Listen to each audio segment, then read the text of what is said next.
안녕하세요. 클래스가 다른 노난경의 피부 클래스 의학 박사 피부과 전문의 노난경 원장입니다.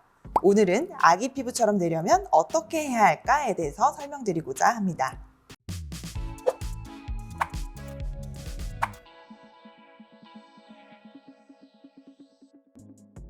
일단 아기 피부와 성인 피부의 차이점을 알아야겠죠.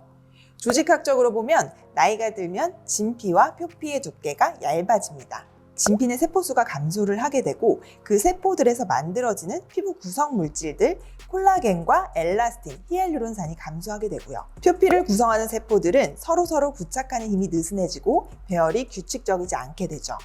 땀샘들의 분비샘들도 줄어들게 됩니다. 하지만 피지샘만 크기가 증가하거나 줄어들지 않은 채로 유지가 되죠. 결국 아기 피부처럼 되고 싶다면 그 방법은 콜라겐 합성을 유도하고 히알루론산을 생성, 주입하고 표피층을 탄탄하게 해주면서 피지샘을 감소시키면 되겠죠. 노화에는 내인성 노화와 외인성 노화로 크게 나눌 수 있는데요. 내인성 노화는 시간이 흐르면서 자연스럽게 발생하는 노화 현상이고요. 외인성 노화는 외부 환경에 의한 노화를 말합니다. 시간을 붙잡을 수는 없으니 내인성 노화를 막을 수는 없고 외인성 노화의 주된 병인인 자외선만큼은 선크림으로 잘 차단하셔서 노화를 막아야겠죠. 자외선은 콜라겐을 분해시켜주는 NMP라고 하는 효소의 활성을 유도해서 콜라겐 분해를 촉진하게 됩니다. 뿐만 아니라 피부의 탄력을 담당하는 탄력 섬유를 변성시키죠.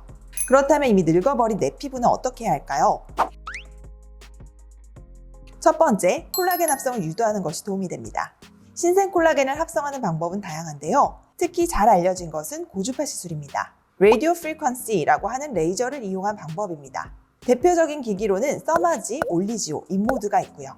피부에 열을 줘서 늙은 콜라겐을 파괴시키고 신생 콜라겐 합성을 유도하는 방법입니다. 이와 같은 고주파 원리를 이용해서 눈가주름의 개선도를 본 제 SCI 논문인데요.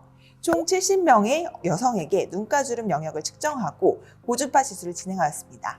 객관적인 기기 측정을 이용해서 진행을 했고요. 보통은 사람이 육안으로 눈가주름을 평가해서 주관적인 의견이 들어갈 수도 있는데 이번 연구에서는 주름 영역을 평가하는 기기를 사용했기 때문에 더욱더 객관적이었습니다. 간략하게 말씀을 드리면 고주파 시술 후에 눈가주름의 영역이 감소했다, 통계적으로 유의하게입니다. 통계적으로 유의하다는 말은 어떤 한 사람이 아주 약간의 효과를 봤다는 것이 아니라 여러 사람이 꽤나 의미 있는 효과를 봤다는 것을 말합니다. 그래서 논문으로 나온 치료인지의 여부가 굉장히 중요하죠. 실제로 환자분들의 주관적인 만족도도 굉장히 높았습니다. 부작용은 일시적인 경증의 홍반, 부종 등뿐이었고요. 올리지오 인모드를 포함한 고주파 레이저들은 이처럼 부작용은 최소화하면서 확실한 효과를 보여주는 것 같습니다. 올리지오 인모드도 잘 사용해야 효과를 잘 볼 수가 있습니다. 열 손상과 열 재생은 다른데요. 열 손상을 입으면 오히려 더 악영향을 끼칠 수도 있다는 점. 과도한 열에 노출되어 일하는 사람들은 얼굴이 주름이 몇 배는 많고 탄력은 떨어진 것을 이따금 보시죠. 용광로 근처에서 일하시는 분들, 공사장에서 열에 과다 노출되시는 분들, 목욕탕 내에서 쇄신하시는 분들이 이에 해당하는데요. 이에 대해서 잘 알고 경험이 풍부한 피부과 전문의에게 시술받는 것이 중요하답니다.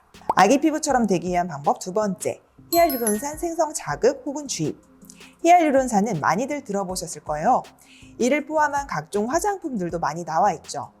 이 아이는 자체 무게의 1000배에 해당하는 수분을 끌어들입니다.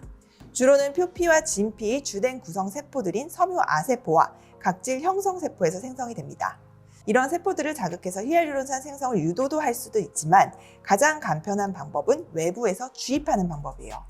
또 애정하는 제 논문 중에 하나인 물광주사에 대한 제 SCI 논문입니다. 성형외과 최고 논문 학회지인 Plastic and Reconstructive Surgery에 실렸습니다. 실제 제가 연구를 해보니 각질층의 수분 함량이 유의하게 증가했어요. 특히 제 연구는 그간 이루어지지 않았던 피부의 조기 변화를 측정하는 데 의미가 있었습니다. 아기 피부 되기 세 번째, 느슨해진 각질 형성세포를 탄탄하게 보강하는 것입니다. 위에 설명했듯이 물광주사를 통해 각질 형성세포의 수분감을 유도해서 튼튼하게 해줄 수가 있고요.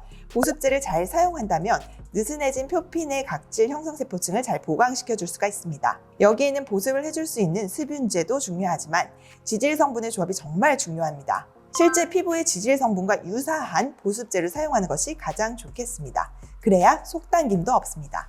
세라마이드, 콜레스테롤, 지방산 이 세 가지의 조합이 잘 이루어진 보습제를 꼭 사용하셔야 됩니다. 아기 피부 되기 네 번째, 피지샘 줄이기입니다. 나이가 들면 피지샘의 크기가 증가하거나 혹은 다른 피부 부위에 비해서 위축되지 않고 유지됨으로 인해서 더 도드라져 보이는 경우가 흔한데요. 모공이 넓어지기도 하고 피부에 볼록볼록하게 피부색으로 튀어나온 병변들로 나타나기도 하죠. 피지샘이 튀어나온 병변을 피지샘 증식증이라고 하는데요. 중년 또는 이르면 30대 남성, 여성분들이 진료를 보러 오셔서 이거 왜 생겨요? 하고 종종 물으십니다. 그럼 저는 좋아해요 라고 작게 대답합니다. 피지샘 증식증은 처음에 말씀드렸던 고주파 레이저와 이미 튀어나온 부분들을 깎아내는 CO2 레이저 등을 사용해서 치료를 합니다.